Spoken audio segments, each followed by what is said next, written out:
HSC ও সমমান পরীক্ষা নিয়ে আরো জানাতে রাজধানী থেকে যুক্ত হচ্ছেন সহকর্মী মাজহারুল ইসলাম। মাজহার, পরীক্ষা শুরু হয়েছে কিনা আর বৃষ্টির যানজটের শিক্ষার্থীদের নিশ্চয়ই দুর্ভোগ শিকার হতে হয়েছে, তারা কি বলছেন বিস্তারিত আমাদেরকে জানাবেন।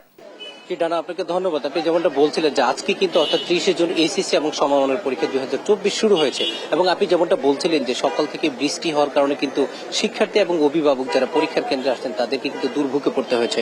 বিশেষ করে যারা শিক্ষার্থী তারা কিন্তু ব্যাপক দুর্ভোগে পড়েছেন এবং আমরা কিন্তু দেখেছি যে অনেক পরীক্ষার্থী একেবারে ভিজে টইটম্বর এবং তাদের জামা কাপড় ভিজে যাওয়ার ফলে কিন্তু তাদেরকে পরীক্ষার কেন্দ্রে আসতে যেমন দুর্ভোগে পড়তে হয়েছে, একই সাথে ভারী বৃষ্টির কারণে তাদের জামা কাপড় ভিজে যাওয়ার কারণে পরীক্ষার হলে প্রবেশ করে পরীক্ষা দেওয়া কিন্তু তাদেরকে দুর্ভোগে পড়তে হবে।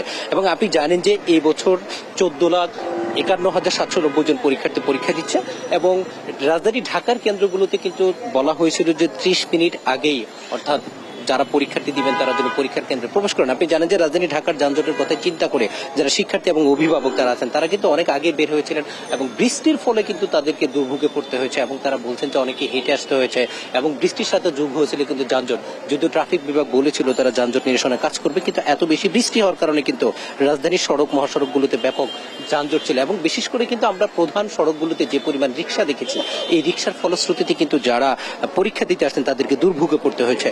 আপনাকে বলে রাখি, বৃষ্টির কারণে পরীক্ষার্থীরা যথাসময়ে তাদের প্রবেশ করতে কষ্ট হলেও তারা কিন্তু করেছে এবং পরীক্ষার কেন্দ্র থেকে যেটা বলা হয়েছে যথাসময়ে কিন্তু পরীক্ষা শুরু হয়েছে, অর্থাৎ 10টায় যে নির্ধারিত সময় ছিল সেই নির্ধারিত সময়ের মধ্যেই মূলত পরীক্ষা শুরু হয়েছে। এবং এই যে দুর্ভোগ, আমরা যদি একটু অভিভাবকদের সাথে কথা বলি, আপনারা যে আসছেন সকাল থেকে কেমন বৃষ্টিতে কেমন দুর্ভোগে পড়তে হয়েছে? অনেক অনেক বৃষ্টিতে প্রত্যেকটা ছেলে মেয়ে ভিজে তাদের মন মানসিকতার যে একটা পরিবর্তন আসছে অত্যন্ত ক্ষতিকর, অত্যন্ত কষ্টদায়ক এটা। আর এইভাবে যদি বৃষ্টি 2-3 দিন থাকে অত্যন্ত কষ্টদায়ক হবে ছেলেদের পরীক্ষাটা শেষ করা। আপনি যেমনটা শুনছিলেন, আমরা আরেকজন অভিভাবকের সাথে একটু কথা বলি যে তারা কেমন দুর্ভোগে পড়েছেন এবং তাদের কতটা কষ্ট হয়েছে। অনেক কষ্ট হয়েছে বাচ্চারা, আমরা তো টেনশন করছি যে হয়তো জ্বরে ভুগবে, ওরা জ্বর আসতে পারে, এরকম অনেক টেনশন আছে।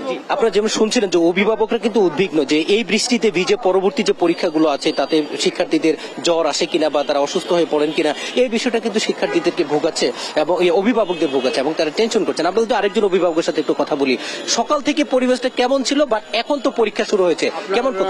বলা যায় যে সকাল 8টা পর্যন্ত পরিবেশটা খুবই ভালো ছিল এবং ওই সময় যে সমস্ত ছাত্ররা বেরিয়ে আসছে অনেকে এসে কেন্দ্রে পৌঁছাতে পারছে। বাট 8টার পরে যে বৃষ্টি নামছে, এই বৃষ্টিতে অনেক অভিভাবক তার বাচ্চা নিয়ে রাস্তায় দেখা গেছে যে ভিজতে ভিজতে হাঁটতে চলে আসছে। রিক্সা পাওয়া যায় না, গাড়ি পাওয়া যায় না, কোনো সিএনজি পাওয়া যায় না, মোটামুটি একটু ভোগান্তির ভেতরেই আজকে পরীক্ষাটা। আপনি যেমনটা শুনছিলেন, আমরা এখন একটু শুনি যে আসলে ছেলেমেয়েরা কেমন রেজাল্ট প্রত্যাশা করছেন, কেমন প্রস্তুতি নিয়েছে আপনার ছেলেমেয়েরা? আসলে রেজাল্ট যাই হোক, প্রস্তুতিটা একটু টাইম কম পাইছে বাচ্চারা।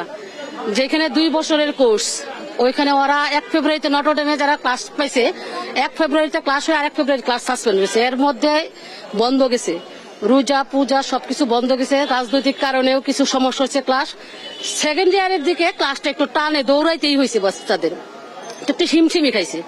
আপনি যেমনটা শুনছিলেন তারা বলছিলেন যে রাজনৈতিক বা বিভিন্ন কারণে তারা সময় কম পেয়েছেন এবং তারা বলছেন ছেলে মেয়েদের একটু হিমশিমি খেতে হয়েছে। তবে তারপরও তারা প্রত্যাশা করছেন যে তাদের ছেলে মেয়েরা ভালো রেজাল্ট করবেন এবং তাদের শিক্ষার্থীরা ভালো রেজাল্ট করবেন এবং তাদের ছেলে মেয়েরা তাদের যে প্রত্যাশা নিয়ে পরীক্ষার হলে আসছেন সেটাই কিন্তু তাদের পূরণ হবে এমন প্রত্যাশায় এত দুর্ভোগের পরও পরীক্ষা শুরু হয়েছে যথাসময়ে। এই ছিল আমার কাছে রাজধানীর বেইলি রোড থেকে আজকের পরীক্ষা সম্পর্কে সর্বশেষ তথ্য। মাজহার, ধন্যবাদ আপনাকে।